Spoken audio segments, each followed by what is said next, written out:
ভালোবাসাটা আমাদের সংস্কারের দরকার।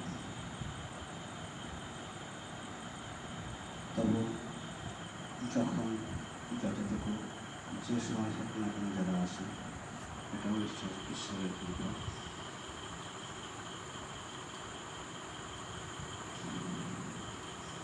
আমাদের এখানে কোনো প্রসঙ্গ ঠিক থাকে না, যখন মানুষ যেমন আছে তাদের দেখে শুনে যেমন মনে হয় ঠিক সেইভাবেই বলা হয়। ধারাবাহিক আলোচনা আমরা টিকে রাখতে পারি না, কারণ আজ এলো কার এলো না এরকম হয়তো, সেই জন্য আমাদের এই আলোচনাটা ধারাবাহিক হয় না। যার যেমন প্রশ্ন বা যেমন মনের প্রবৃত্তি অনুযায়ী আমাদের সেই প্রসঙ্গ ওঠে, সেইভাবে একটু কথাবার্তা বলা হয়, মনে করা হয়। আসলে আমরা বিবেকানন্দের কাছে এসেছি তো, বিবেকানন্দের যে সব থেকে বড় দাবি,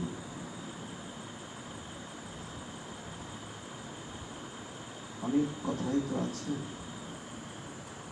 কিন্তু বিবেকানন্দের সমগ্র বাণী যদি ঘনীভূত করা হয় তাহলে সেটা দাঁড়াবে এই, সেটাও বিবেকানন্দই বলে দিয়ে গেছে কি হবে।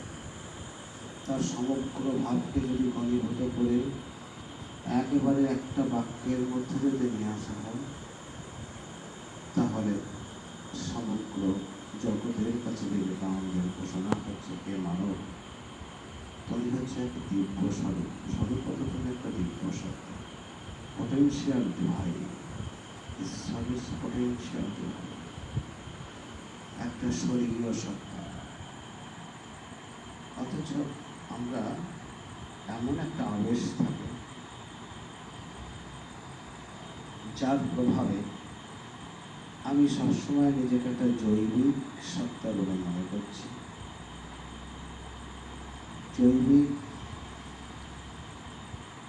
পরিবেশের দ্বারা আমি আন্দোলিত হচ্ছি, সুখ দুঃখের দোলায় বলছি। আমরা সবসময় ভুলে যাই যে আমি দেবতা।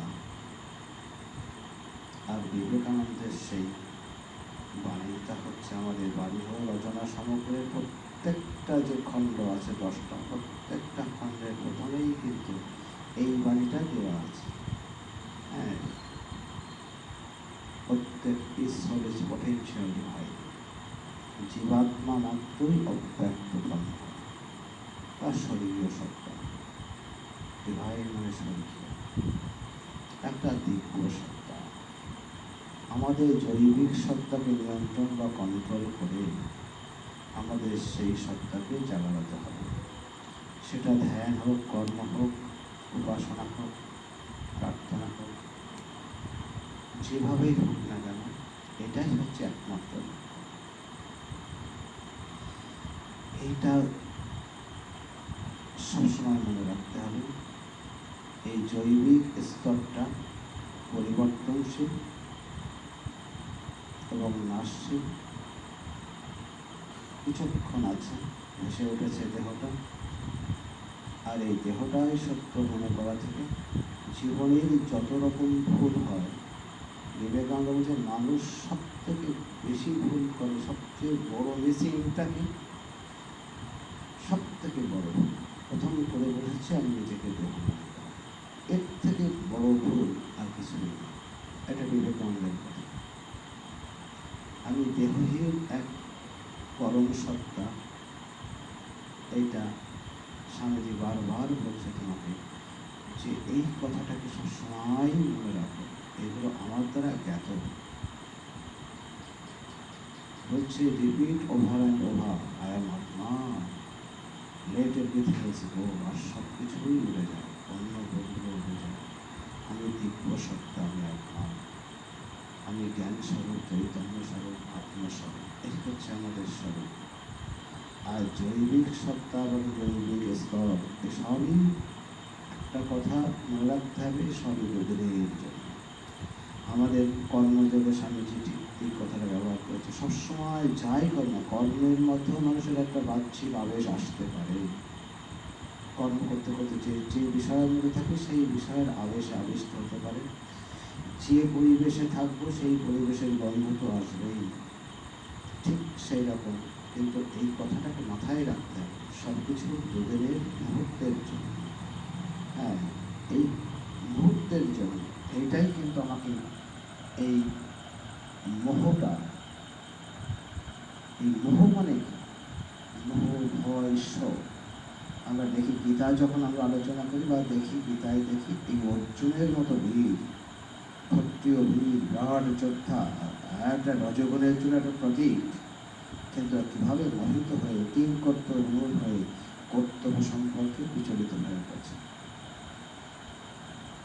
এই আমরা এই মানে বিষাদ প্রথমে দেখি, বিষাদ মানে হচ্ছে আমাদের মোহিত হয়ে যায়।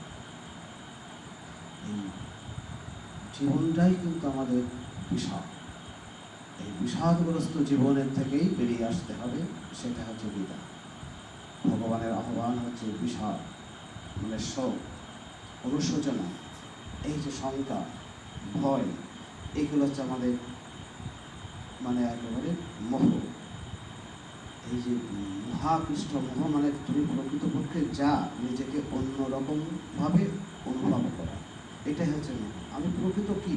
এই স্বামীজি বলছে আমি হচ্ছে আমাদের সমস্ত উপনিষদ বা সমস্ত মহামানব বা যাই হোক না কেন আমাদের বেদান্তের ঘোষণা হচ্ছে তত্ত্বম অসি, তুমি সেইভাবে নির্দেশ করতে সব কটা বেদান্তের মানে উপনিষদের এই একই কথা। তা আমি সেই মানে সেই ব্রহ্ম, সেটা আমাদের আসছে না। আমি এই মানে এই দেহের সাথে যা আছে জৈবিক স্তরগুলো তার সাথে আমি অ্যাড হয়ে যাচ্ছি।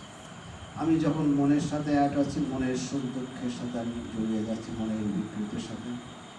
বুদ্ধির কর্তৃত্ব ভক্তিত্বের সাথে কখনো আমি বোকা, কখনো বুদ্ধিমান, এই বুদ্ধির এই ভাবগুলো আসছে। দেহের সাথে অ্যাড হয়ে কখনো আমি রোগা, কখনো মোটা, কখনো সরু, খাটো, লম্বা, ঠিক এই বোধগুলো হাজির হচ্ছে।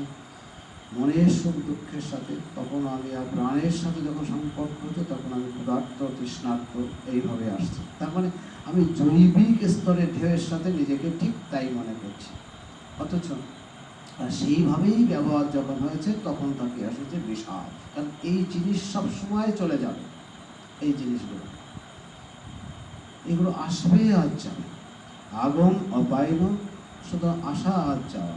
সুতরাং এই যা আসবে আর যাবে সেই জিনিসের জন্য আমাদের শোক করা বা অনুশোচনা করা বা শঙ্কা হওয়া, ভয় পাওয়ার কোনো কারণ নেই। যে জিনিস এ হচ্ছে প্রথম শ্রীকৃষ্ণ অর্জুনকে বলা যাবে, এটা কিন্তু অনুশোচনা, তুমি যাকে নিয়ে অনুশোচনা করছো এটা অনুশোচনার জিনিস না। আমাদের বিষাদ যোগে দেখি প্রায় 40-45টা মন্ত্র শ্লোকে অর্জুন সে কান্নাকাটি করছে, বিষাদগ্রস্ত হয়েছে, তার কর্তব্য সময় বিমূঢ় হয়েছে। সে তারও একটা ভিতরে যেহেতু বৌদ্ধিক সত্তা আছে, গুরুগুলি গিয়ে লেখাপড়া শিখেছে, সুতরাং তার বৌদ্ধিক একটা স্তর আছে, দৈহিক স্তরে তার গান হচ্ছে, হ্যাঁ, মানসিক স্তরে দুশ্চিন্তা দুর্ভাবনায় শেষ হয়ে যাচ্ছে।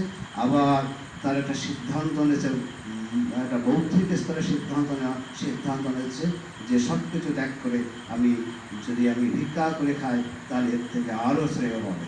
এই তার সমস্ত স্তরের বিকৃত হচ্ছে, সেই বিকৃত অবস্থা হচ্ছে আমাদের বিষাদ।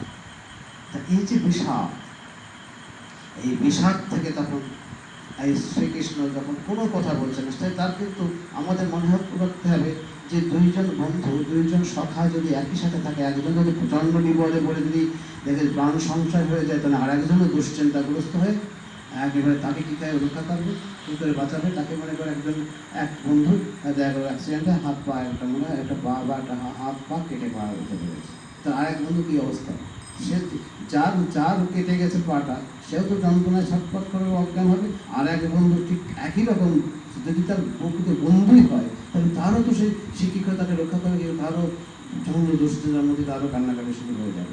এইটাই আমাদের সাধারণত হয়, দুই বন্ধু যখন একত্রে থাকে, একজনের বিপদগ্রস্ত হলে একজনের আর একজনের সেই অবস্থায় চলে আসে, একজনের সুখ হলে আরেকজন, এই হচ্ছে বন্ধুর লক্ষণ, একজনের সুখে। কিন্তু এইখানে দুইজন সখা, এই দুইজন সখা একত্রে চলছে, কিন্তু দেখা যাচ্ছে একজন যখন বিষাদগ্রস্ত আর একজন যখন শান্ত, তার মধ্যে কোনো শোক ভয় এখানে এর পার্থক্যটা কোথায়? দুইজন সখা যখন, দুইজন বন্ধু যখন একত্রে আমাদের চলে, তখন তাদের মধ্যে একই রকম অবস্থা হয়। কিন্তু একজন শান্ত সমাহিত, কিছুই বলছে না, চুপ করে আছে। কিন্তু প্রথমে দেখা যাচ্ছে সেই যখন এই কান্নাকাটি করে যখন বিষীদন্তম হয়ে রয়েছে, তখন আর একজন মনে মনে অত্যন্ত প্রহসন, মানে মৃদু মৃদু ভাসছে, এবং যেন তার কিছুই হয়নি, এবং সেই জন্য এমন একটা মুখের ভাব যে তোমার কোনো জীবনের কোনো সমস্যাই না, একটা মানসিক সিদ্ধান্ত থেকে তোমার এইগুলো হচ্ছে, এগুলো তোমার সাজে না। হ্যাঁ, এই সংকট মুহূর্তে এটা কোথা থেকে এসেছে? ততস্তং কর্মশাই এলাম বিষমেই সমবস্থা। হ্যাঁ, অনার্যম অজষ্টম অস্বর্গম অকীর্তিকরম অর্জন ক্লৈবং নাশনম পার্থ নয় তৈবপত্ততে ক্ষুদ্রং হৃদয়ঙ্গবর্ণম তত্ত্ব অতিষ্ঠপ্রবণিত। এটি হচ্ছে শ্রীকৃষ্ণের মুখে প্রথম কথা। মানে তার মানে এখানে কি বলছে? ক্ষুদ্রং হৃদয়ঙ্গবর্ণম, হৃদয়ের একটা ক্ষুদ্র ভাব হেভি তোমাকে একটা আচ্ছন্ন করে ফেলেছে।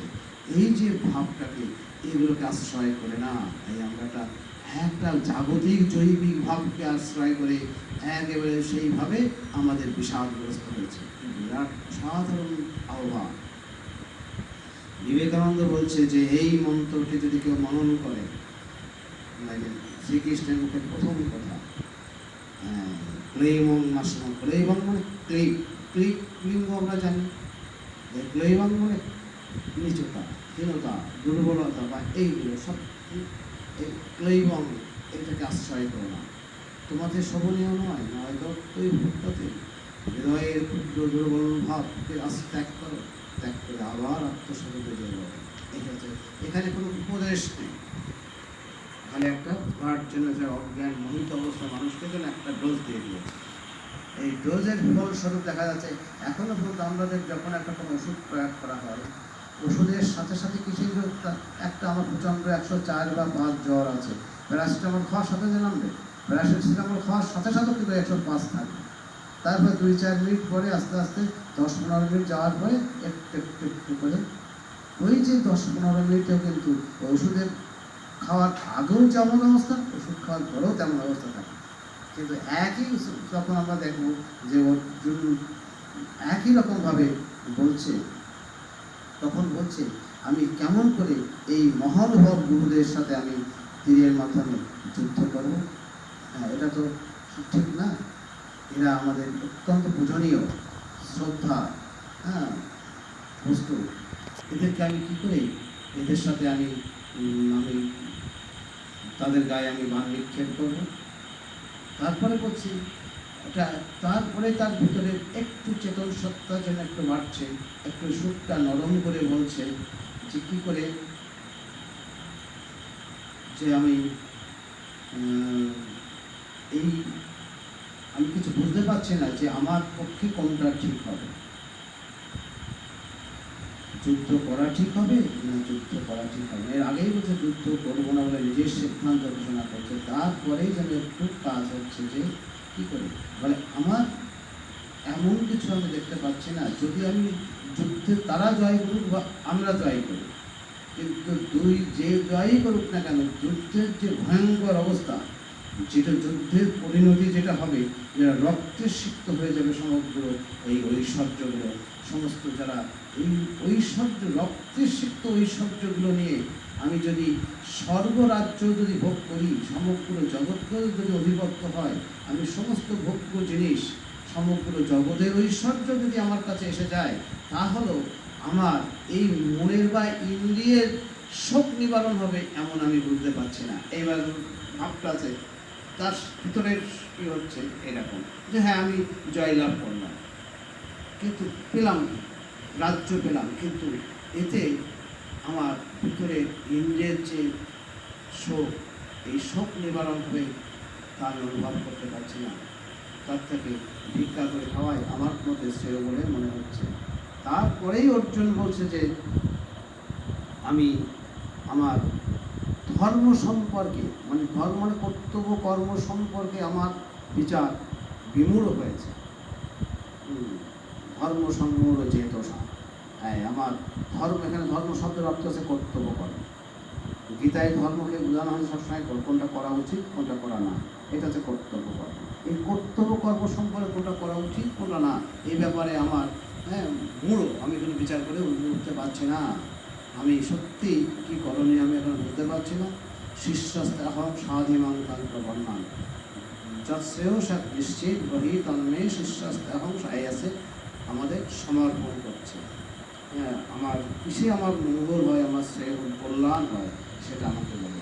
এই কল্যাণ হওয়া, এই যে এখানে আছে আমাদের আরতি এসেছে আমার মঙ্গলের জন্য, সেই রাস্তা আমাকে বলে দিই। এটা হচ্ছে সবচেয়ে একটা আমাদের অনেকেই বলে এই 7 নম্বর মন্ত্র, এটাই হচ্ছে গীতার শুরু। মানে এখানে কিন্তু সে ব্যাপার হচ্ছে প্রকৃতপক্ষে শিক্ষার শুরু হবে তখনই যখন ছাত্র সে আর নিজেকে সম্পূর্ণভাবে সমর্পণ করে।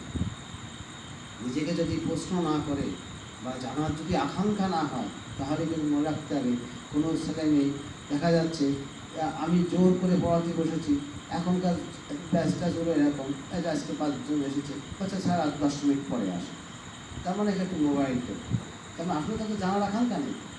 আমি আর 10 মিনিট পরে এসে স্যার আপনি যা দিয়েছেন যে চাটা খেয়ে আসে। তার মানে তাদের কোনোরকমভাবে তারা মানে পড়াটাকে এত কষ্টের মনে করে, মানে কতটুকু কম টাইম করা যায় ততক্ষণ মোবাইল নিয়ে তাদের বন্ধু বান্ধবদের প্রশ্ন নষ্ট করবে, এবার আর 10 মিনিট পরে। তার মানে যতক্ষণ ওদের আমি যদি জোর করেও বসি তাহলে কিন্তু কাজ হবে না, কারণ মন তো শুনতে চাইছে না। আসলে আমি যে বিষয়ে জানতে চেয়েছি, প্রকৃতপক্ষে এখানে এসেছি যার জন্য, সেইটা জানার আকাঙ্ক্ষা আছে কি? এই আকাঙ্ক্ষা যদি না থাকে, কোনো শিষ্যের যদি জানার আকাঙ্ক্ষা না থাকে, তাহলে কিন্তু গুরু কিছু দিতে পারে না, দিলেও কাজ হবে না। আর এবার উপদেশ দিলেও কাজ হবে না যদি তার মনে বিষাদ থাকে। ওই প্রথম মন্ত্র বিবেকানন্দ বলছে যে এই বঙ্গবাসনগাম, এইটা আছে তার ফার্স্ট ডোজ, যাকে মনটাকে খানিকটা স্থিতিশীল নিয়ে আসার জন্য। একটা বিকারগ্রস্ত রোগী হঠাৎ করে পাগলামি করছে, সে তো কিছুই বলতে পারে তার রোগটাকে। আগে তাকে মরফিন ইঞ্জেকশন দিয়ে তাকে ঘুম ভরিয়ে দিয়ে তাকে শান্ত করে দেওয়া হবে। এবার শান্ত হয়ে উঠলে সে তার রাস্তা তার রোগগুলো বলতে পারবে, সমস্যাকেই বলতে পারবে, তবে তারপরে আবার পরীক্ষা নিয়ে থাকবে, ট্রিটমেন্ট হবে। আমাদের জীবন ট্রিটমেন্টও তাই। এবার এখান থেকে অর্জুন সে তাকে তার জীবনের যে অবস্থাগুলো, মানসিক অবস্থাগুলো বলছে, আমার শোক নিবারণ হবে। আমি যুদ্ধ করে যুদ্ধের যা কিছু যদি আমি জয়লাভ করি, তাহলে আমার ভিতরে শান্তি আসবে না, বরং আরও আমাদের সমস্ত ইন্দ্রগুলো শোকে ব্যাকুল হয়ে থাকবে। কিন্তু আমি এখন বুঝতে পারছি না ধর্ম সংগ্রহ যেটা সত্যি আমার ধর্ম সম্পর্কে, কর্তব্য কর্ম সম্পর্কে আমার ভ্রান্ত ধারণা এসে গেছে। এবার আমার যাতে কল্যাণ হয়, মঙ্গল হয়, আমাকে তাই করুন, কারণ আমি আপনার শরণাপন্ন, আপনার শিষ্য। এই শ্রেয় মানে দুটো জিনিস আমাদের সবসময় টানে, একটা আছে প্রেয়র্থী, একটা শ্রেয়র্থী। একটা করলে আমাদের কল্যাণ হয়, আর একটা কাছে আপাত সুখ হয়। একটা ভোগ বা সুখের রাস্তা, আর একটা হচ্ছে মঙ্গল বা কল্যাণের রাস্তা। এবার শ্রীকৃষ্ণ মানে অর্জুন এখানে চেয়েছে ভোগের রাস্তা চাইনি, আমাদের সুখের রাস্তা চাইনি, প্রকৃত মঙ্গলের রাস্তা চেয়েছে। তাই বলে যৎ শ্রেয় যৎ প্রেয় সেটা বলুন, তা বলেনি, যৎ শ্রেয় তন্মে ব্রহ্ম, সেইটা আমাকে বলুন যেটা আমার কল্যাণ হবে। এই টাইমে আমি এসেছি, কোনো টিচারের কাছে দেখা গেলে আমার 1.5 ঘন্টা পড়াবে। ছাত্রদের প্রথম কাজ হচ্ছে যে আমি 1.5 ঘন্টার জন্য বা এইটুকুর জন্য অ্যালটমেন্ট আছে, আমার এই সমস্যা আগে থেকে এইগুলো করেছিলেন, এই সমস্যা আছে, এই আঘাত। আমি কোনো জিনিস যদি বারবার প্র্যাকটিস করে আমি তার আকাঙ্ক্ষা জেগে ওঠে যে এটা পাচ্ছি না, আমাকে এইটা বলুন। কোনো এই আটটি থাকে, কোনো কিছু খাওয়ার যদি তৃষ্ণা থাকে, তখন এটা দিলে যে তৃপ্তি হবে। আমি যদি কোনো কিছু তৃষ্ণা থাকে, ক্ষুধার্ত হয়ে, তখন সেই ক্ষুধার মধ্যে সেই খাবারটা দিলে যেমন তৃপ্তি হবে, অন্য টাইম দিলে কিন্তু সেই তৃপ্তি হবে না। ঠিক আমাদের ভাবময় জগতও তাই। আমি একটা ভাবকে, একটা ভালো জিনিসকে জানার যদি আকাঙ্ক্ষা থাকে, তবেই সেটা দেওয়া যায়। সুতরাং এখানে এই কারণেই এই মন্ত্র থেকে আমাদের গীতা উপদেশ শুরু, মানে এই মন্ত্রটা থেকেই প্রকৃত গীতা শুরু। কেন? স্বামী রঙ্গনাথের মধ্যে এইটাই যে সে নিজেকে সমর্পণ করেছে। এই নিজেকে সমর্পণ যদি না করে দেওয়া যায়, ভগবত চরণে নিজেকে সমর্পণ, আমি কি বুঝতে পারছি না ঠাকুর তুমি আছো কি নেই, তাও তো বুঝি না। যদি ঠাকুর ব্যাকুল হয়ে প্রার্থনা করে বলো, যে নাস্তিক সেও ঠাকুর বলছে বাদ দিচ্ছে না, তাকে এইভাবে প্রার্থনা করতে হবে, হে ঠাকুর, হে ভগবান, তুমি আছো কি না তাও তো জানি না, বুঝতে পারছি না, যদি তুমি তা জানো তাহলে আমাকে বুঝিয়ে দাও।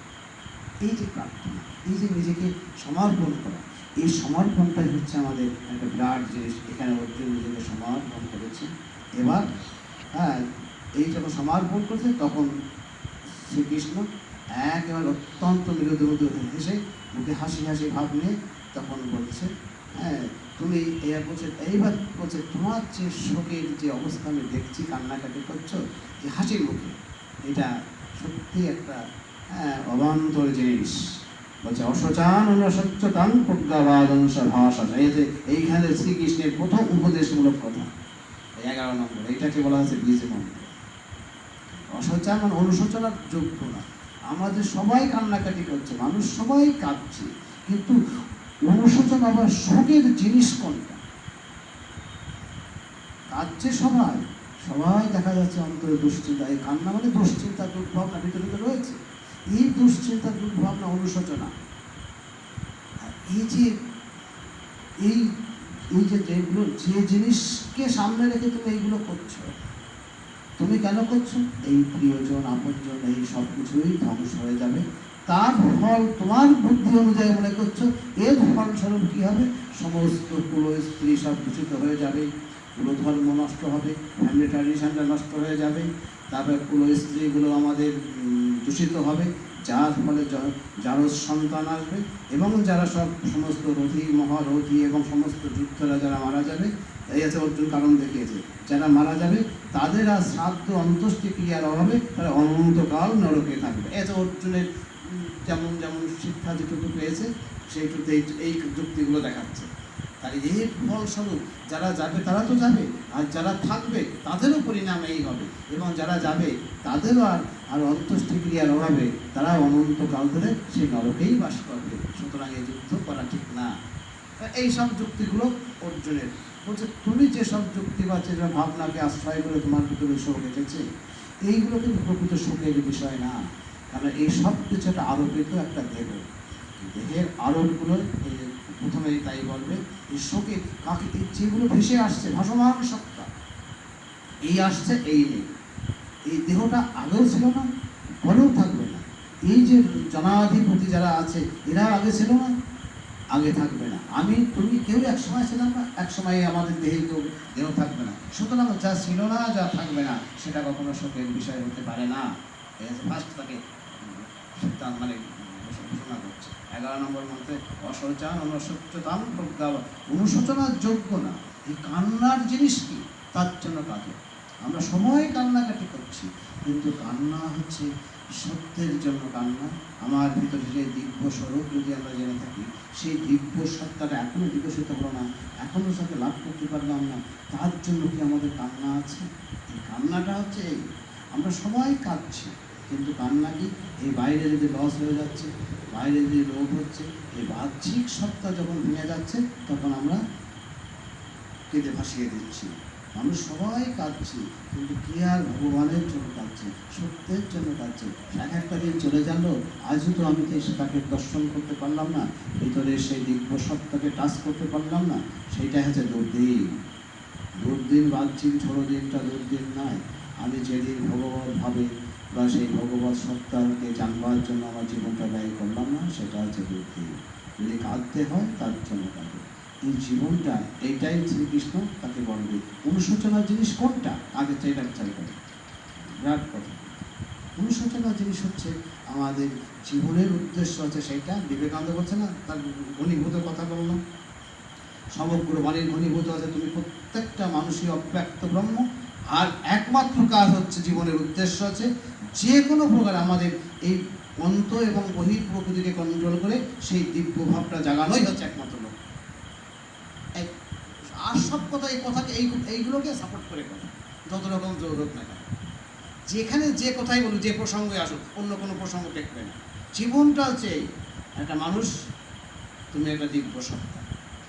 খুব ফার্স্ট কথা হচ্ছে, এবার তোমার প্রকৃতিকেও, বহির প্রকৃতি এবং অন্ত প্রকৃতিকে, সমস্ত রকম ভাবময় আবেগ আর জৈবিক বস্তুগুলো কন্ট্রোল করে তোমার সেই ব্রহ্মভাবকে জীবনে ব্যক্ত করে। এইটাই তো উপদেশ আর কিছু। এই কথাটাকে এখানে গীতাও কিন্তু ঠিক একই টাউন, কিন্তু তাই এটা অনুশোচনার জিনিস না, সেটার জন্য অনুশোচনা করছে। যারা পণ্ডিত, যারা গত হয়ে গেছে, গতাশনো অগতাশনো ন অনুশোচন্তি পণ্ডিতা। পণ্ডিত মানে এখানে আমরা মনে করি বিদ্যা বুদ্ধি অনেক গ্রন্থ পড়ে একে পণ্ডিত বলে, কিন্তু গীতায় পণ্ডিত শব্দের অর্থ আছে যিনি আত্মজ্ঞানী। যিনি আত্মজ্ঞানী সত্যকে উপলব্ধি করেছে, তারা যা গত হয়ে গেছে বা গত হয়নি, যারা আছে বা যারা চলে যাচ্ছে, এদের জন্য শোক করে না। তাহলে এইটা হচ্ছে গীতার বীজ মন্ত্র 11 নম্বর। তারপরেই তাকে এইভাবে 30-32 নম্বর মন্ত্র পর্যন্ত একমাত্র আত্মস্বরূপটাকেই ব্যাখ্যা করবে। এইরকম বোঝাবে নতে বাহু জাতু নসং নতম নিয়মা জনাধিপা। হ্যাঁ, এই যে মানে যারা আছে, তুমি আমি আমরা যে আগে ছিলাম না তা না, এই জনাধিপতিরা যে ছিলাম তা না, এই যে সুতরাং এটা এই যে যা কিছু আমার সামনে আসছে এইটাও ক্ষণস্থায়ী, এবার চলে যাবে। সুতরাং এটা যেন অনুশোচনা করা উচিত। হ্যাঁ, এইবার তার বলবে এই যে তাহলে এই যে আমাদের আসা যাওয়া করছে, এমনকি বলা হচ্ছে এই দেহ, এই দেহের মধ্যে একজন দেহী আছে, যেন ঘরের মধ্যে একজন ঘরণী থাকে, সে ঘরের সমস্ত অবস্থা বোঝে, আছে ঘরে এটা ভেঙে গেছে, এটা নষ্ট হয়ে গেছে, এটা মেরামত করতে হবে। ঠিক এই দেহী এই দেহের বিভিন্ন অবস্থাগুলোকে অনুভব করে। মানুষের সবচেয়ে বেশি ভয় আছে মৃত্যু ভয়।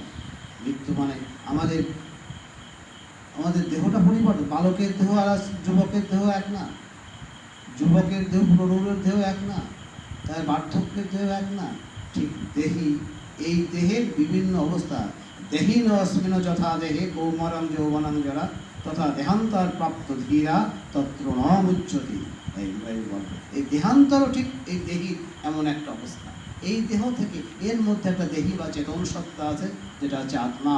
এই দেহিটা এই দেহের বিভিন্ন অবস্থাগুলোকে যেমন জানছে।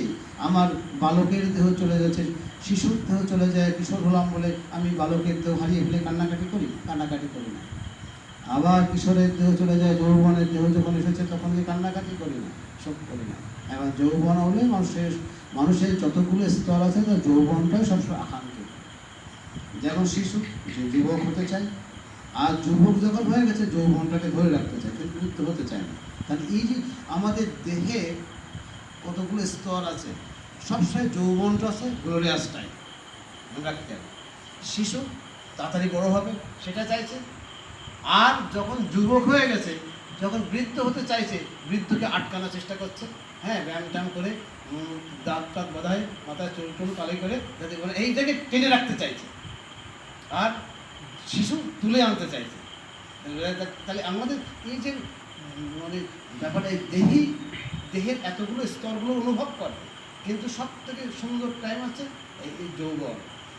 সেই জন্য যৌবনের টাইমটাকে আমরা কী করবো?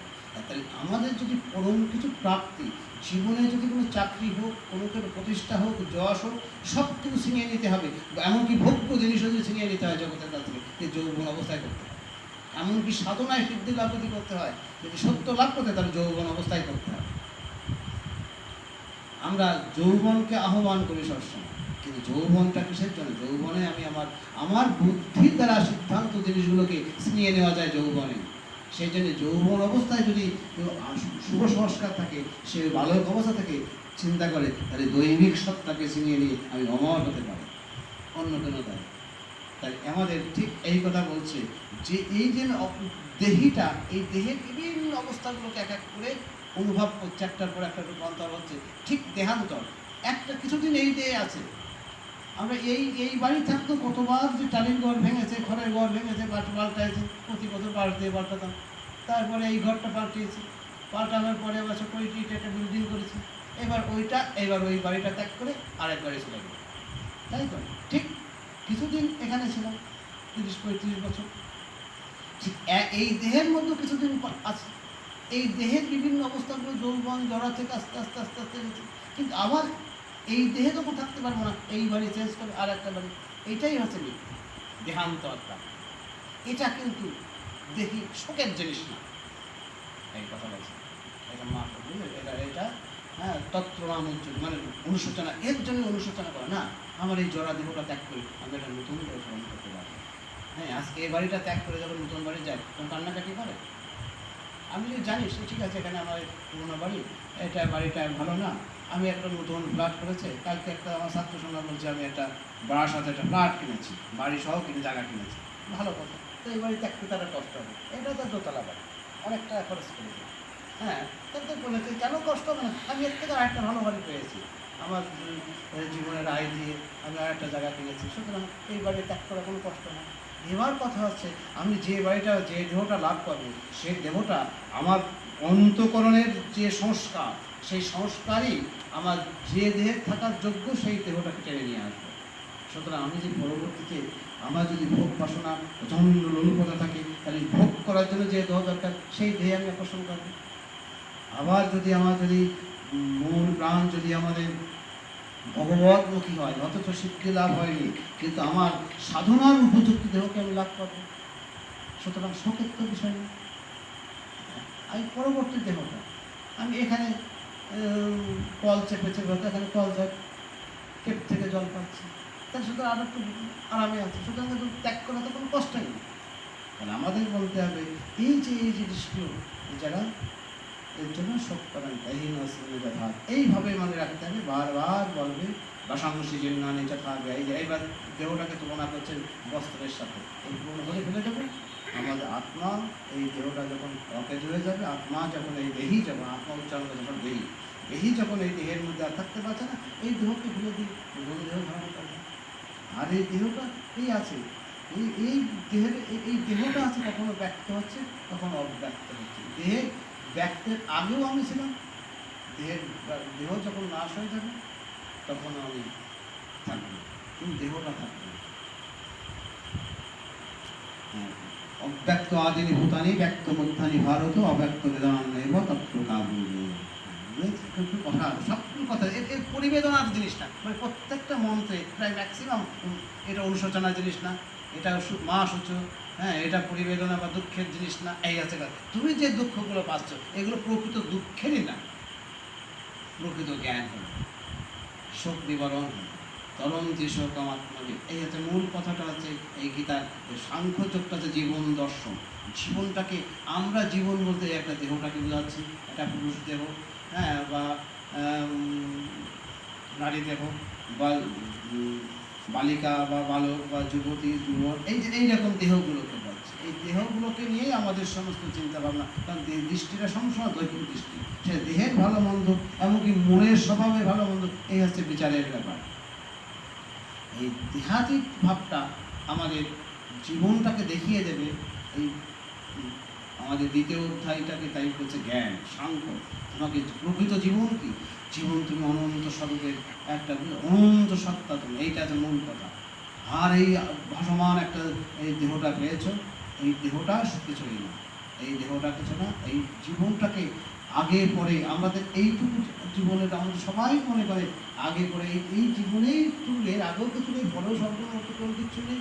এই যতটা পারে এই দেহের ভোগটাকেই, মানে দেহের ইন্দ্রিয়জ ভোগটাকেই জীবনের পরম লক্ষ্য বলে আমাদের 99% লোকই আমরা মনে করি। সুতরাং এই আছে আমাদের জীবন দর্শনটুকু এইটুকু। এই জীবন পেয়েছি, সুতরাং আর কবে হয়ে গেছে এই জীবনের ভোগটা, এই ভোগটা একেবারে পাশবিক, পশু বা কিছু না, পশু মানে দেহ সর্বস্ব মনোভাব, এই দৈহিক সত্যটুকুকেই আয়ত্ত করাটাই জীবন লক্ষ্যকে মনে করি।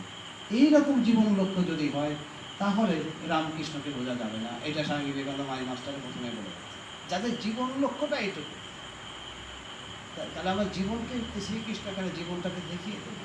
জীবনটা এতটুকু না, জীবনটা অনন্ত, এর একটা বিরাট মূল্য আছে। তা আমাদের এখানে তাই বলবে যে এখানে মানে আত্মজ্ঞানের ছড়াছড়ি রয়েছে। আমাদের প্রথম দিকে শ্রীকৃষ্ণ প্রথম তাদের জীবনটাকে দেখে, জীবন একটা অমূল্য জিনিস। এই যে man is the highest temple of the god, দৈবিক সত্তার একটা সর্বশ্রেষ্ঠ মন্দির। এই মন্দিরে বসেই এখানেই তোমাকে পরীক্ষা নিরীক্ষা করে আমাদের সমস্ত বৃত্তিগুলোকে শোধিত করে এর মধ্য দিয়েই আমাকে সেই মহিমান্বিত করতে হবে। দেহটা আবার তুচ্ছ জিনিস না।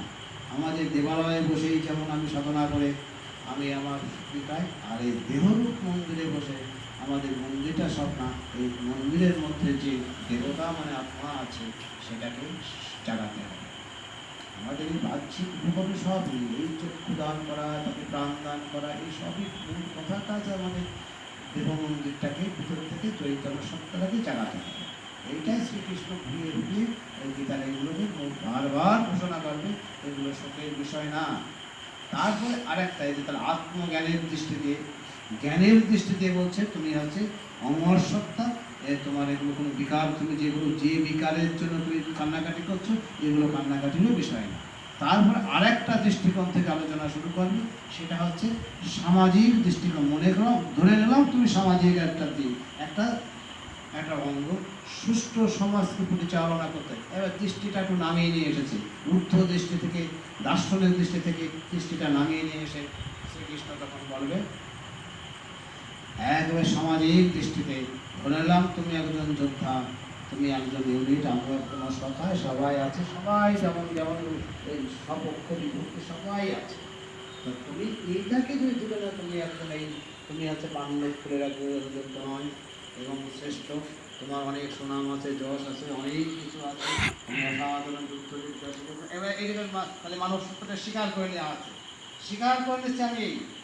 এবার তাই যদি হয়, তাহলেও একজন খাঁটি মানুষ কোনো বক্তব্য করতে যে ক্রিটিক্যাল মুহূর্তে সে আমি করবো না, এই কথা বলাটা ঠিক না। তোমার অনেক যশ আছে, তুমি যেই মনে করবে যে বিপক্ষরা মনে করে ভয় পেয়ে গেছে, তার একটা মানি ব্যক্তির কাছে এই যে এই মানে অপযশটা মৃত্যুর থেকে ভয়ঙ্কর, এই দৃষ্টিকোণে ধরে নিলাম এটা সব ঠিক, তাহলে এটা একটা দোষ দেবে, এই ভয় পেয়ে পালাচ্ছে, তাহলে একটা মানির কাছে এই মানহানিটা তার কাছে মৃত্যুর থেকে ভয়ানক। সেই দিকে দৃষ্টি থেকে তুমি ভক্তি হোক, তোমার যুদ্ধ করা দরকার, তুমি যুদ্ধ থেকে পালিয়ে যাও, তুমি তোমাকে চিন্তা করো, তোমার যে যশ আছে, খ্যাতি আছে, তোমার অনেক যুদ্ধে তুমি সফল হয়েছো, সুতরাং তোমার এই যে খ্যাতি নাশ হবে, কীর্তি নাশ হবে, এই কীর্তি নাশ হয়ে যাচ্ছে মোহনদের কাছে সবচেয়ে মৃত্যুর থেকে ভয়ঙ্কর। সেই দিকে দৃষ্টি করলেও তোমার যুদ্ধ করতে হবে। তারপর আরেকটা দৃষ্টিকোণ নিয়ে এসেছে, সেটা এবার এসেছে কর্মযোগের দিক থেকে। এমন একটা দৃষ্টিতে কর্মবন্ধনের সৃষ্টি করে, সেই কর্ম করলে তো মানুষ কর্মের বন্ধনে আবদ্ধ হয়। সে তারপরে একদিন বলছিলাম কর্মযোগের কথা, কর্ম করলে কর্মের একটা ফল আসে, ফল আমাদের শ্রীকৃষ্ণ ওখানে বলবেন। সে এবার আমাদের 33, 34, 35, 36 সেরকম কথা মনে বলবো, তারপরে 47, 45 থেকে আমাদের কোন দিক টান দেবে, সেটি মানে আলোচনার দিকগুলো মনে রাখতে কথা, এগুলো পড়তে হবে, এটাকে জানতে হবে, মানে কোথায় থেকে কোথায় গীতায় কী সমাজ কী টপিকগুলো নিয়ে আসে,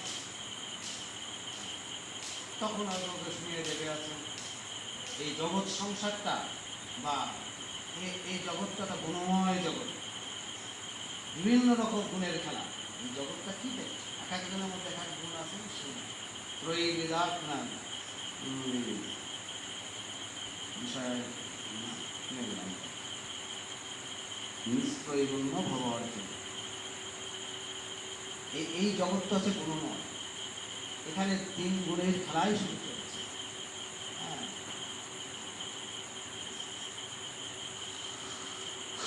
ত্রয়ীগুণ্য বিষয় বেদা নিশ্চয়গুণ্য ভব অর্জনা। আমাদের তারপরে 45 নম্বর মন্ত্র, নির্দ্বন্দ্ব, মানে আত্মবান হও, তুমি গুণাতীত হও এবং আত্মবান হও, শ্রদ্ধাযুক্ত হও, এই 3 গুণ রয়েছে। ত্রয়ীগুণ্য বিষয় বেদা নিশ্চয়গুণ্য ভব। এই বেদা মানে এই বেদে বা এই 3 গুণের খেলাই চলছে। তুমি গুণাতীত হও, নিশ্চয়গুণ্য, নির্দ্বন্দ্ব, নিত্য সত্যস্থ, নির্যোগক্ষে আত্মবান। কয়েকটা পয়েন্ট বলেছে, নির্দ্বন্দ্ব, দ্বন্দ্বমুক্ত, এই দ্বন্দ্বাতীত, এই জগৎ সবসময় একটা হলো দ্বন্দ্বাতীত, মানে কি, দ্বন্দ্ব মানে দুই মানে দ্বন্দ্ব, এই জগৎটা হচ্ছে দ্বন্দ্বের জগৎ। দ্বন্দ্ব মানে যে কোনো জিনিস আছে, এখানে আছে, রাজ যেমন আছে, দিনও আছে, ভালো আছে, মন্দ আছে, লাভ আছে, লস আছে, জয় আছে, পরাজয় আছে, নারী আছে, পুরুষ আছে, যা কিছু ভেসে উঠেছে সব জোড়া জোড়া ভেসে উঠেছে, একটা আছে তার উল্টো আছে, জন্ম আছে তো মৃত্যু আছে, মনে রাখবে জাতষ্ঠী দূর মৃত্যু, জন্ম হলো যাই জন্ম, এটা এই জগৎ একটা সংবিধানে চলছে, একটা নিয়ম, সংবিধানের একটা রুল, একটা গ্রান্ড রুল আছে, সেই রুলের মধ্যে রয়েছে, একটা হাসাতে তারপর একটাও আছে, সুখ আছে, দুঃখ আছে, এই একটাকে নেব তা না, আমাদের দুটোকেই নিতে হয়। দুনিয়ায় দুই আছে, এই দুটোকে একত্রে ভালোবেসে নেওয়া যাবে দ্বন্দ্বাতীত। আমি নেব না এক কথা কোনোটাই ভাবনা আমার আসবে, দিনও আসবে রাতও আসবে। আমি যদি রাতটাকে নেব না বলি তো হবে না, আমি রাত আর দিন যখন যেটা আসবে সেটাকে ভালোবেসে গ্রহণ করব। সুখটাকে নিতে চাই, দুঃখটা নেব না। সুখটা তো দুঃখটা তো একই রকমভাবে, সুখটাকে যতটুকু ভালোবেসে নেব, দুঃখটাই হে দুঃখ তুমি তো আমার সেই প্রিয়তমের কাছ থেকে এসেছো, তার থেকেই তো সব সৃষ্টি হচ্ছে। এই আজকে দেখলাম টিভির পর্দায় দেখছিলাম, এই আমাদের একই মানে এই আমাদের পুরাণে এইটা দেখাচ্ছে, আমরা এই সম্পর্কে শিক্ষা দিতে চাই। একই বিষ্ণু অনন্ত সত্যায় সমিতি আছে, তার নাভিগত থেকে ব্রহ্মা সৃষ্টি হয়েছে, তার দুই কর্ণ থেকে এই শুম্ভুরে শুম্ভ সেই ওষুধ সৃষ্টি হয়েছে। তার মানে ভাবটা আছে এই যে ভালো আর মন্দ দুই এক সপ্তাহ থেকে বেরিয়েছে। আমাদের পুরাণে যেগুলো আছে কিন্তু এই এর বুঝে নিতে হবে আলাদা থেকে আসে, এই তাদের মধ্যে এই মিল আছে, ভালো আর মন্দের মধ্যে সংঘাত, এইটাই হচ্ছে আমাদের লীলা। এই জগতেই আছে, এইখানে থাকতে গেলে এই যুদ্ধ বিগ্রহ মানে সম্মান সম্মান মান অপমান জয় পরাজয় লাভ লোকসান ভালো মন্দ সব কিছু আমাদের আছে, এই দুই দুই আছে, একে বলে দ্বন্দ্ব।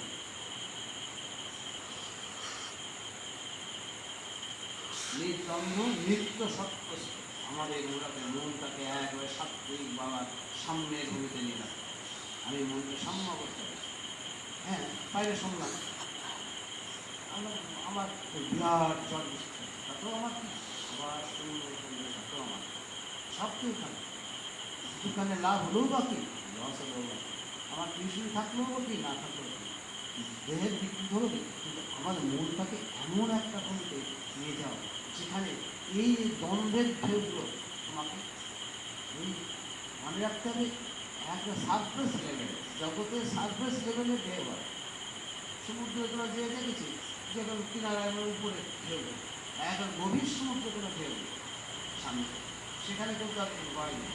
এবার যখন আমি গলায় কোমল জলে দাঁড়ায় যদি থাকিস যে কোনো ঢেউ তোকে কাছে ভুলে যাবে, কিন্তু একবারে যদি মাথা জলে ভিজে দেয় আর কিছু করতে পারে ওদের ওদের কোনো ক্ষতি হবে। ঠিক সেই রকম আমি জগতের সারফেস লেভেলটাই ঢেউ চলছে, এই দ্বন্দ্বের ঢেউ চলছে, দুই রকমের ঢেউ। এই ঢেউয়ে আমরা তাই বলছে ডুব দেওয়া। এই ঠাকুর রামকৃষ্ণ কথার মধ্যে কয়েকটা বৈশিষ্ট্য আছে, সব কথার মধ্যে একটা কথা হচ্ছে ডুব দেওয়া। ডুব দেওয়া মানে এই সার্ভিস লেভেলের ভিতরে চলে যায়, মানে এক সেন্টারে চলে যায়, জীবন দর্শনের সেন্টারে চলে যায়। এটা হচ্ছে সেই সবাই মন্ত্রের একটা মন্ত্রের উপরই মনন করলে দারুণ লাগে। মন্ত্রকে তখন টপকে যাবে, তখন মনে ভাব থেকে যায়, যেগুলো মনন করতে করতে আগে এত যত মনন করা যাবে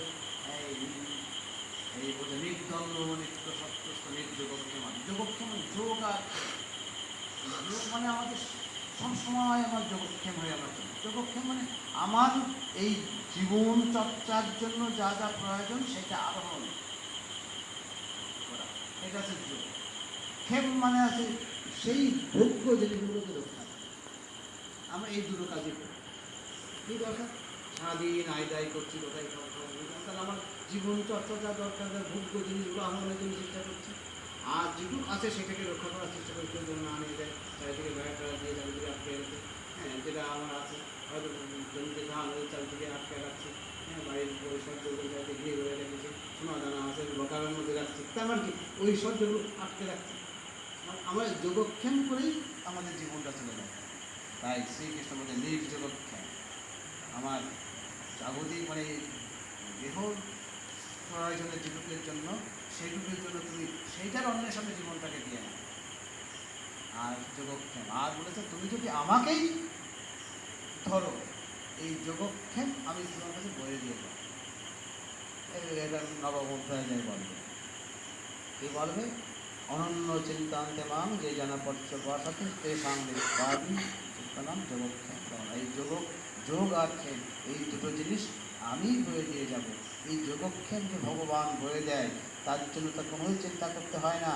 সেটা আমাদের রামকৃষ্ণের জীবনটা যদি আমরা ভালো করে মনন করে দেখি, তার যা যা প্রয়োজন জীবনে যেখানে যা দরকার দেখা যাচ্ছে সেটা ভগবান যেন নিজেই রচনা করে দিচ্ছে। তিনি আবির্ভূত হবে, তার সুতরাং তিনি যে আসবে, সুতরাং তার ক্ষেত্র তৈরি হয়ে যাচ্ছে, তার সাধন ক্ষেত্র, তিনি কামার পুকুরে বেড়ে উঠছে, তার সাধন ক্ষেত্র এখানে সেই ভবতারিণী রানী রাসমণিকে উদ্দীপ্ত করে এই দক্ষিণেশ্বর দেবালয় প্রতিষ্ঠা করছে। এবার তাকে কে পালন করবে? দেখা যাচ্ছে যত বছর পালন করেছে সঙ্গে সঙ্গে সে তার পরিবার থেকে কোনো কিছু না, দেখা যাচ্ছে এই মথুরবাবু তাকে 14-15 বছর ধরে সেবা করেছে, তার সব কিছুকে খাবার দাবার যা দরকার, তাদের আত্মীয় স্বজন যখন যেখানে তাদের সব কিছু ব্যবস্থা করছে, তার রোগ সুখের জন্য ব্যবস্থা করছে, তার ফ্রি খাবে না খাবে, তারপরে তার যা যা দরকার। আবার তার মনের ইচ্ছা হচ্ছে আমি সাধন কুটির করবো, দেখা যাচ্ছে সেই গঙ্গায় সেই সাধন কুটির করার জন্য যা বাঁশ খড় যা দড়ি যা কিছু লাগবে আমাকে কাটানি পর্যন্ত ভেসে চলে আসছে, ইচ্ছা হচ্ছে চলে আসছে, মানে যা যা ইচ্ছা আছে ভগবান সেগুলো বয়ে বয়ে এনে দিচ্ছে। মানে এই যে যুবককে আমি ভারতানন্দ মহারাজ দেখছি একটা জীবনে দেখো তার একটা জীবন চর্চার জন্য যা দরকার, আমরা সেইগুলো যেহেতু আমার অহং রয়েছে সুতরাং আমি আয় করতে হবে, সারাদিনের কঠোর পরিশ্রমের আয় করছে, আর এখানে তার যা দরকার সে ভগবান যেন বয়ে বয়ে এনে দিচ্ছে। তার ইচ্ছা হচ্ছে সেই ইচ্ছাটা, এই হৃদয় থেকেও ভালো ইচ্ছা হতে পারে না। অনেক সময় বালকের ইচ্ছা হয়ে যায় না, এটা খাবো ওটা খাবো, এটা হচ্ছে এটা খাতে, এইটা ঠাকুরের মাঝে মাঝে কুলপি খেতে চাইবো, কুলপি খাওয়ার ইচ্ছা আছে, কেশবের বাড়ি যাই বলছে আমি একটু কুলপি খাবো, মা বলে দিয়েছে, মার কাছে জিজ্ঞেস করে, মা সরল সহজীল মাকে জিজ্ঞেস করে মা এটা খাবো কি না খাবো না, বলছে মা আমি যাবো, তা মা বলে যাও কেশবের বাড়ি যায় কুলপি খেয়ে। এখন যেহেতু বায়না করছে কেশবের বাড়ি সেই বলে হ্যাঁ কুলপি খাবো, আর তো এমন টাইমে সেখানে কুলপি খাওয়া যায় না। ঠিক ঠাকুরের ইচ্ছা আছে, আবার কেশব জানে সেই ঠাকুরের ইচ্ছা যখন হয়েছে কোথায় কোথায় পাগল হয়ে গেছে, দুশ্চিন্তা, ঠিক এদিক থেকে ইচ্ছা হচ্ছে, আর ঠিক তখনই রাস্তা থেকে কুলপি বিক্রি করতে, মানে এদিক থেকে ইচ্ছা হচ্ছে আর একজন সেগুলো বয়ে দিচ্ছে। মানে এইরকম খুঁটিনাটি সব কিছু একেবারে কি একটা অসাধারণ জীবন, যে প্রতি মুহূর্তে দেখা যাচ্ছে তার যদি দরকার, যদি আমি সত্যিই সেই পরমেশ্বরের চিন্তা করি, এই পরমেশ্বর থেকে সমগ্র জগৎ বেরিয়ে এসেছে, সুতরাং সেখানে সে একটা শৃঙ্খলার মধ্য দিয়ে চলছে, সুতরাং তোমার ইচ্ছার জন্য ভেবে না, এই এই এই ভেবে চিন্তা করো না, ভাবছো বসে চলবে কিসে, ভাববার তুমি কে, ভাববার যিনি ভাবছেন তিনি জগৎ তিনি ভেবে রেখেছে। একটা আবির্ভূত হওয়ার সাথে সাথে এমন কোনো পরিবেশ প্রকৃতি এমন কোথাও জায়গায় কোনো জীবকে সৃষ্টি করে না যে জীবের খাদ্য সেই পরিবেশে নেই, তাহলে সেখানে সৃষ্টি হবেই না। সৃষ্টি যখন হয়েছে তার খাবারও সেখানে রয়েছে, তার খাবার কি থাকবে, এমন কোনো জায়গায় পরিবেশে প্রকৃতি কোনো জিনিস কোনো জীবকে সৃষ্টি করে না যে পরিবেশে তার খাবার নেই, তার খাবার আছে। সুতরাং আমি তো সেই মানে ভাবতে যদি হয় সেই যার থেকে বেরিয়ে এসেছে এই জগৎ সংসার তাকেই ভাবো, এই জগৎ সংসার যার থেকে সৃষ্টি হয়েছে, তার যাতে স্থিতি রয়েছে আর যাতেই লয় হচ্ছে, সেই তাকেই তার চিন্তায় আর মানে একটা অনেক এখন ঠাকুর তাহলে কনক্লুশনে আসলাম কি আমাদের মানে পরম সত্তা যেটা যেটা আমার ভিতরের সত্তা, তাকে আমি ঈশ্বর বলি বা পরমাত্মা বলি, ভগবান বলি, যাই বলি, সে রামকৃষ্ণ বলে কৃষ্ণ বলে যে নামেই ডাকে না কেন বলেন, সেই সত্তাকে সবসময় তাকে বলি। আচ্ছা তো এখন তো ডিউটি নেই, কতদিন বাড়িতে